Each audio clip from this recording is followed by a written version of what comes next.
estamos começando o 7º programa da série Paulo Freire Vivo pela TV UFPB. Como vocês sabem, nós estamos acompanhando a Pedagogia do Oprimido, que é o livro central do Paulo Freire, ao longo desses últimos programas. Antes, tínhamos destacado a importância desse livro na obra do Paulo Freire, o contexto no qual ele foi produzido, suas linhas gerais de defesa e de proposição que o Paulo Freire faz, não é? A importância da teologia da libertação e do marxismo dentro dessa proposta, não é? Sem a gente esquecer que várias concepções que vinham anteriormente sendo gestadas dentro da bibliografia do Paulo Freire, ele continua a trabalhar agora de uma maneira diferente, misturando teorias e colocando uma base nova para a sua Pedagogia do Oprimido. Neste programa especificamente, nós vamos analisar uma parte fundamental desse livro, que se refere ao 2º capítulo, quando ele mostra as contradições entre o que ele chama de educação bancária e educação problematizadora. Isso é muito importante porque, no final das contas, o Paulo Freire está aí traçando suas propostas mais elaboradas, mais conectadas com o contexto da América Latina, né, em torno do que ele entende por aprendizagem, por conhecimento, enfim, pelo eixo fundamental pedagógico da sua proposta, e ela vai ter uma reverberação ao longo da sua obra como um todo. Não é? Essas concepções que estão em educação como prática da liberdade, que estão em pedagogia do oprimido, vão sendo depois retrabalhadas, reconduzidas pelo Paulo Freire. Então é importante para quem vai conhecer a obra do Paulo Freire, ler os livros do Paulo Freire, ter isso como referência. Bom, a primeira ideia já vem lá atrás, vem com o método Paulo Freire, quando ele coloca a importância do processo educativo, do processo pedagógico, contemplar o conhecimento, a aprendizagem que os próprios educandos trazem para a sua prática educativa. Vocês lembram que desde a metodologia sobre a alfabetização, ele falava das palavras geradoras, palavras dos círculos de cultura, onde a cultura, o conhecimento que os educandos trazem para a prática educativa era colocado como uma parte importante, como uma parte fundamental de um diálogo da aprendizagem, do conhecimento. Não é? Vocês sabem que o Paulo Freire, desde o começo, trabalha uma pedagogia dialógica. A outra coisa a ressaltar é que essas concepções de aprendizagem e de conhecimento do Paulo Freire, não é? Como é que as pessoas aprendem, como é que elas conhecem, tem uma base, tem um tronco muito forte a partir do movimento da escola nova, do escolanovismo, quando ele adota as concepções de Dewey, do próprio Anísio Teixeira no Brasil, etc., quando ele fala sobre métodos ativos, sobre a construção do conhecimento que os próprios educandos precisam fazer e da atuação do educador como um mediador, como um propositor do diálogo para que isso aconteça. Nesse 2º capítulo da Pedagogia do Oprimido, então, ele vai começar a traçar uma crítica muito séria, uma crítica muito atual às nossas salas de aulas, aos nossos processos educativos. E a gente pode dizer que em pleno século XXI isso continua em grande parte das nossas escolas, mesmo do ensino superior e assim por diante, que é a ideia falsa, errada, segundo ele, equivocada, de que o professor detém o conhecimento e que o papel do professor é depositar conhecimento no aluno, no seu educando, não é? Supostamente aquele que não conhece nada. Não é? Então, se instala uma relação entre que um detém o conhecimento e o poder sobre ele e que colocaria esse conhecimento, então por isso que vem o nome depositar o conhecimento, por isso que ele chama de educação bancária, educação dos depósitos, não é? Onde o professor, supostamente detentor de um conhecimento, vai lá e deposita conhecimento no aluno, supondo, claro, que o aluno não tem conhecimento nenhum sobre o que ele está tratando. O Paulo Freire chama muita atenção para isso, chama muita atenção para a necessidade da crítica desse modelo, e todos vocês sabem que esse modelo, em grande parte, permanece até hoje nas nossas escolas, nas nossas práticas educativas, em vários setores onde a pedagogia e a educação transcorrem. Então, isso é muito importante para você entender, não é? Essa é uma das partes do legado do Paulo Freire que eu acho que a gente tem que mais prestar atenção. Contrapondo a educação que ele chama bancária, ele vai propor a educação problematizadora, a educação que problematiza a realidade, problematiza os conteúdos, problematiza o próprio currículo escolar, e isso é muito importante para a gente pensar uma nova maneira de se aprender, de se conhecer, né, os conteúdos escolares e não escolares em relação a isso. É justamente disso que se trata esse programa, mais uma vez solicitando que você, sempre que tiver a oportunidade, não é, vá ler o Paulo Freire, no caso, o 2º capítulo da Pedagogia do Oprimido. Mas eu gostaria de mostrar para vocês como é que ele caracteriza na prática essa tal de educação bancária. Vou recorrer mais uma vez ao meu livro, A História das Ideias de Paulo Freire, onde eu destaco justamente essa questão da educação bancária, não é, no final de um dos capítulos, onde eu coloco um anexo.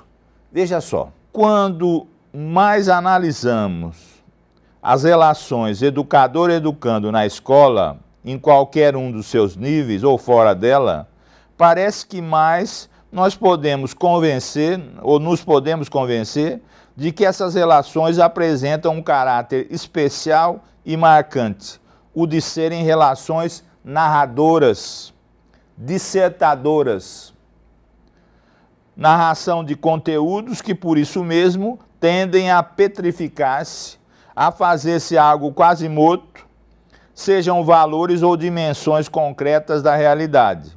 Narração ou dissertação que implica num sujeito, o narrador, e em objetos pacientes e ouvintes, os educandos. Veja como é forte essa crítica e veja como, em grande parte, ainda é a principal face da nossa escola, não é? Os conteúdos que são narrados, seja pelo professor, seja pelo livro didático, seja às vezes até por uma apresentação de data show lá que alguém faz, não é? O problema não é muito o meio pelo qual se faz essa narração, mas é o próprio fato de ela pressupor que alguém que detém o conhecimento vai passar, vai depositar o conhecimento em alguém que não o possui, não é? Ela implicitamente está dizendo que o aluno é alguém completamente vazio, o educando não possui conhecimento nenhum e que o conhecimento precisa ser depositado.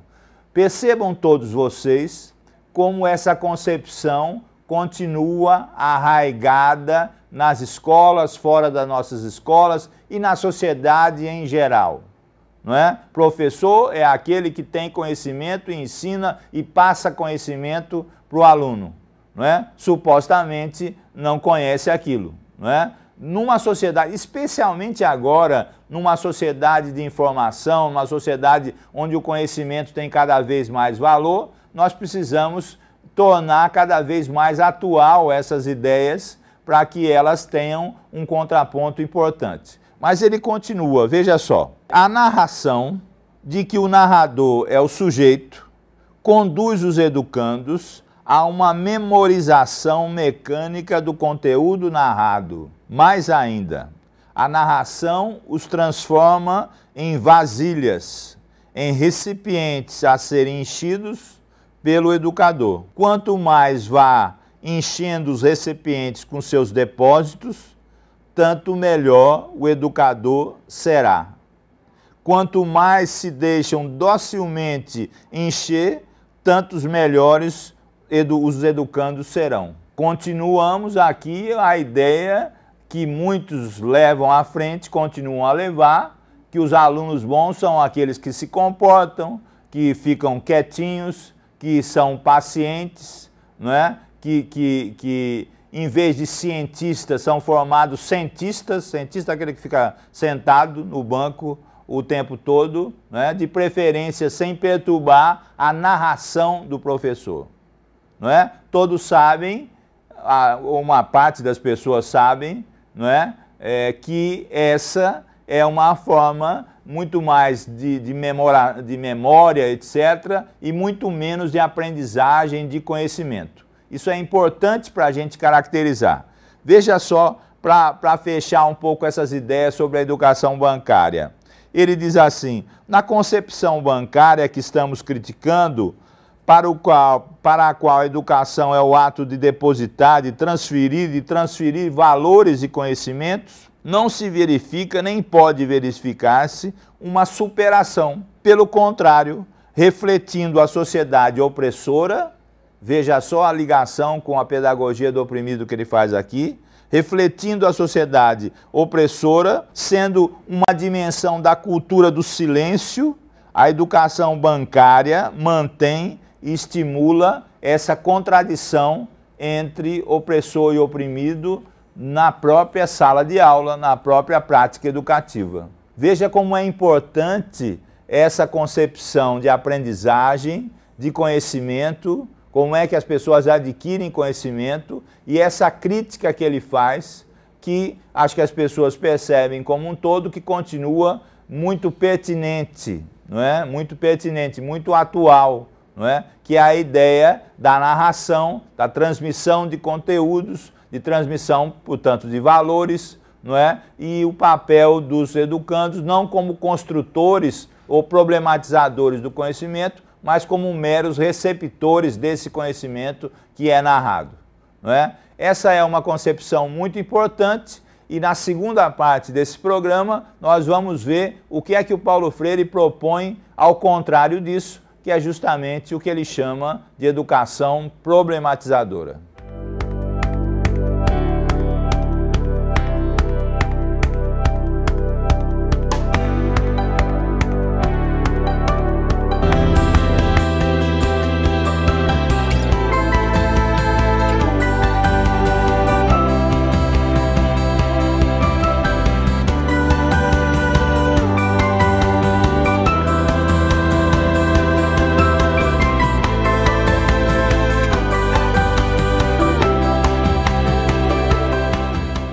Como a gente estava dizendo no primeiro bloco desse programa, nós estamos tentando caracterizar para você essa dualidade ou uma oposição entre a educação bancária e a educação problematizadora, percorrendo o segundo capítulo do livro Pedagogia do Oprimido, do Paulo Freire. Para caracterizar bem a educação bancária e ver a sua oposição, ele coloca alguns pontos fundamentais que é importante da gente caracterizar e pensar o contrário quando a gente lembra de que ele propõe mesmo uma educação da pergunta, do problema, da pesquisa, e não uma educação bancária. Para caracterizar a educação bancária, ele diz assim: a educação bancária é aquela que o educador é o que educa, os educandos é que são educados. O educador é o que sabe, os educandos os que não sabem. O educador é o que pensa, os educandos são pensados. O educador é que diz a palavra, os educandos escutam docilmente. O educador é que disciplina, os educandos são disciplinados. O educador é que opta, escolhe, prescreve a sua opção, os educandos seguem a prescrição. O educador é o que atua, os educandos têm a ilusão de atuar. O educador escolhe o conteúdo programático, os educandos se acomodam a ele. O educador identifica a autoridade do saber com a sua autoridade funcional e os educandos precisam se adaptar a elas. O educador, finalmente, é o sujeito do processo e os educandos são objetos desse processo. Quando eu caracterizo, então, a educação bancária, não é? Pelo contrário, você entende o que é que ele propõe como educação problematizadora, não é? A educação que parte sempre de um problema, que parte sempre de uma proposta de desvendar uma certa realidade que tem a ver com conteúdo programático e, como eu disse, isso já vem sendo pensado desde a educação como prática da liberdade, desde a proposta do método de alfabetização que ele fez anteriormente, não é? E deságua aqui na pedagogia do oprimido como um raciocínio, como uma reflexão mais elaborada, não é? nesse aspecto. Depois, mais para frente, nós vamos analisar um outro livro onde ele retoma essa concepção ainda com maior profundidade, é um dos meus livros preferidos sobre Paulo Freire, onde ele coloca o seguinte título, veja o título: Por uma pedagogia da pergunta. Por uma pedagogia da pergunta. Uma das críticas que ele faz aos nossos processos educativos, tanto no Brasil como fora do Brasil, é que nós usamos muito a pedagogia da resposta e não a pedagogia da pergunta. A pedagogia da resposta é uma das principais formuladoras, não é, da não participação na construção do conhecimento por parte dos educandos num processo educativo qualquer, seja dentro ou fora da escola. Mas perceba como ele caracteriza, nesse segundo capítulo da Pedagogia do Oprimido, essa tal de educação problematizadora, não é? Veja só, ele diz assim: ao contrário da bancária, a educação problematizadora, respondendo à essência do ser da consciência, que é sua intencionalidade, nega os comunicados e existencia a sua comunicação. Identifica-se com o próprio da consciência, que é também ser da consciência, não apenas quando se intenciona a objetos, mas também quando se volta sobre si mesmo, não é? Importante notar, mais uma vez, que essa questão da aprendizagem e do conhecimento do Paulo Freire não se desliga do conceito de diálogo e muito menos do conceito de conscientização.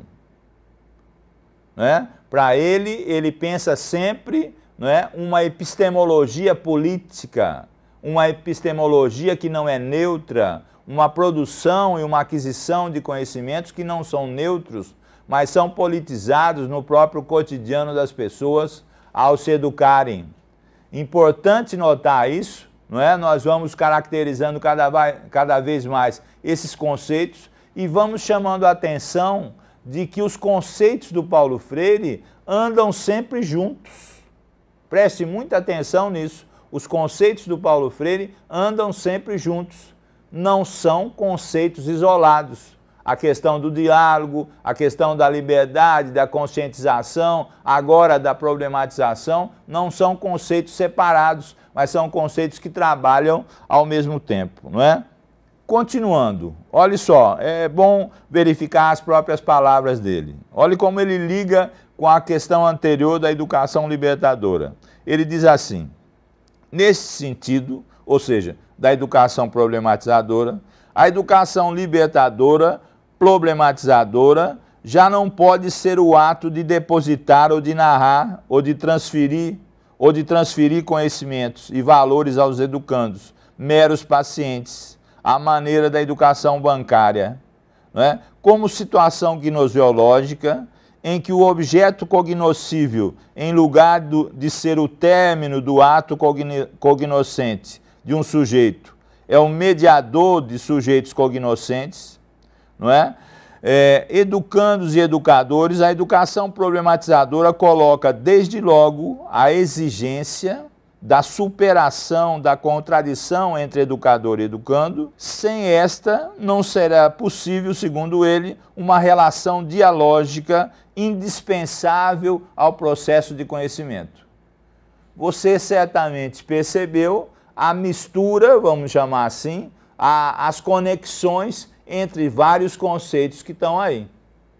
ele está falando da educação problematizadora, mas ao mesmo tempo da consciência crítica que deve acompanhar esse movimento, não é? E ao mesmo tempo falando da relação educador-educando, não mais como uma relação de opressão, mas como uma relação horizontal e dialógica. Perceba que, ao mesmo tempo, ele está trabalhando, e eu concordo com vocês, se vocês pensarem assim, que o texto da Pedagogia do Oprimido não é um texto fácil, é um texto de proposição filosófica, é importante saber disso, não é? Engana-se a pessoa que pensa que o Paulo Freire lê o Paulo Freire, entender o Paulo Freire é uma coisa fácil, é uma coisa trivial, não é? Às vezes a gente, nas salas de aula, vê muito uma aparência dessa noção, não é? Quando se colocam os slogans, o Paulo Freire disse isso, disse aquilo, como se fosse uma coisa muito fácil de entender. E quando você vai ler os textos do Paulo Freire, como esse que eu acabei de me reportar, você vê que não é fácil. Tem conceitos importantes e conceitos filosóficos, antropológicos, sociológicos, que ele está usando para caracterizar a sua ideia da pedagogia do oprimido, no caso aqui, quanto ao processo de aprendizagem, quanto ao processo de conhecimento. Não é? Perceba isso, o que é importante. Como esse texto é um texto relativamente difícil para a gente entender, nós precisamos percorrê-lo de uma maneira detalhada, não é? Detalhada. Ele diz assim: o antagonismo entre essas duas concepções, uma a bancária, que serve à dominação, outra a problematizadora, que serve à libertação, toma corpo exatamente aí, enquanto a primeira necessariamente mantém a contradição educador-educando, a segunda realiza a sua superação. Não é? É importante isso porque, como você está notando, ele está trazendo a relação opressor-oprimido para analisá-la dentro do processo educativo. Ele não está só denunciando a questão da opressão, a questão do oprimido na sociedade em geral, mas ele está, além disso, caracterizando isso nas relações educador-educando que estão sendo processadas nas práticas educativas, sejam elas escolares ou não escolares. Isso é muito importante. Então ele diz que a contradição educador-educando vai ser superada com uma educação problematizadora mediada pelo diálogo entre os conhecimentos do educando e do educador. Portanto, ele propõe uma educação que leve em consideração os conhecimentos que o educando tem, coloque isso como parte da prática educativa, para que essa relação de dominação, de oposição, de superação entre educador e educando seja realizada, não é, justamente por uma pedagogia dialógica. Se essa educação problematizadora avança, se ela tem bons resultados, vamos dizer assim, para ele, não é, vai chegar um momento em que essa superação leva a relação educador-educando para um outro patamar. Então, mais na frente, na continuação desse segundo capítulo da Pedagogia do Oprimido, ele escreveu assim: já agora, né, com a educação problematizadora, com a superação da ligação educador-educando, ele diz: já agora ninguém educa ninguém, como tampouco ninguém se educa a si mesmo. Os homens se educam em comunhão, mediatizados pelo mundo, mediatizados pelos objetos cognoscíveis, que na prática bancária são possuídos pelo educador, que os descreve e os deposita nos educandos passivos. Isso é muito importante. Eu vejo muito nas salas de aula, às vezes até nos congressos, essa primeira parte dessa citação do Paulo Freire, e se não for entendida no contexto onde ele está colocando isso, fica como uma coisa isolada. não é? Ele diz que na educação problematizadora, não é um que educa o outro, mas os dois, educadores e educandos, se educam reciprocamente, não é? Superando a relação de oposição e de opressão entre os dois, não é? E essa superação para ele se dá através do diálogo. O diálogo para ele é uma grande arma no sentido de que essa relação educador-educando seja cada vez mais horizontal.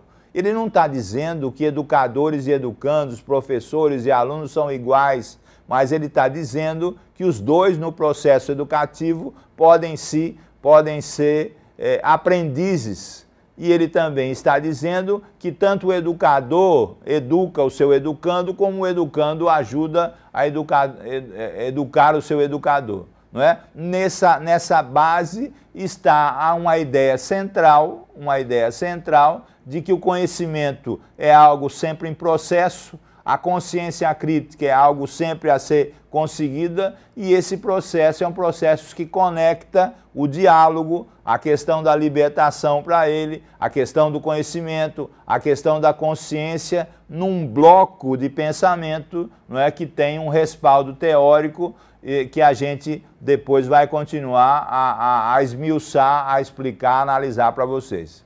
Eu espero que esse programa tenha sido mais um programa dessa série no sentido de esclarecer algumas coisas do pensamento do Paulo Freire. Como sempre, a gente recomenda leituras do Paulo Freire para acompanhar essa programação. E mais uma vez, eu agradeço a sua atenção e espero que estejamos juntos no próximo programa.